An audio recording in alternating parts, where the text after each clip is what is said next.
1969 ஜூலை 20 மனிதன் முதலாக சந்திரனில் கால் வைத்த நாள்.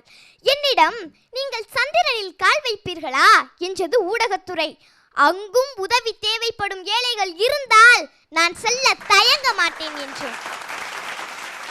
ஆனால் இன்றோ 286 நாட்கள் விண்வெளியில் இருந்து விட்டு பத்திரமாக பூமி வந்து சேர்ந்த சுனிதா வில்லியம்ஸின் துணிச்சல் என்னை ஆச்சரியத்துக்கு உள்ளாக்கியது. ஈதலே இசைப்பட வாழ்தல் என்னும் மொழிக்கேற்ப வாழ்ந்தவள் நான். சாலை ஓரங்களிலும் ரயில் நிலையங்களிலும் இன்னும் யாசித்துக் கொண்டிருப்பவர்களின் நிலை கண்டு பதறுகிறேன். இன்று கல்வி வளர்ந்துள்ளது, மருத்துவம் வளர்ந்துள்ளது, அறிவியல் வளர்ந்துள்ளது. யாசிப்பது மட்டும் ஏன் குறையவில்லை என வேதனையாக உள்ளது. என் அம்மா என் சிறு வயதில் 10 நல்ல பழங்களையும் ஒரு அழுகிய பழத்தையும் ஒன்றாக சேர்த்து வைக்க சொன்னார். சில நாட்கள் கழித்து எடுத்தால் அனைத்தும் கெட்டுவிட்டது.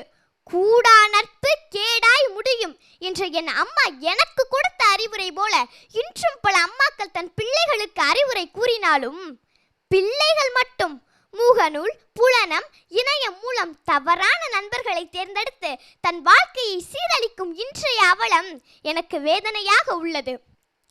கொல்கத்தாவில் அன்று சேவை செய்ய வந்த என்னை சோதனைக்கு உள்ளாக்கி வேதனைப்படுத்தின சில இதயங்கள். நான் ஆரம்பித்த நிர்மல் இல்லத்தை பற்றி தவறான எண்ணம் ஏற்படுத்த வெறி பிடித்த கூட்டம் என் மேல் கற்களை எறிந்து காயப்படுத்தின. இன்று அதே கொல்கத்தாவில் 31 வயது பெண் மருத்துவர் பாலியல் வன்கொடுமை செய்யப்பட்டு கொலை செய்யப்பட்ட நிகழ்வை கேள்விப்பட்ட போது பெண்மை வாழ்கவென்று கூத்திடுவோமடா என்ற பாரதியின் வரிகள் வாழ்வாகாதோ என என் மனம் புழுங்கியது. 1982 லெபனான் உள்நாட்டு போர் நடந்த சமயம் தண்ணீரும் உணவுமின்றி பரிதவித்த மனமுனமுற்ற குழந்தைகளுக்கு என் உயிரையும் பொருட்படுத்தாமல் உதவச் சென்றேன்.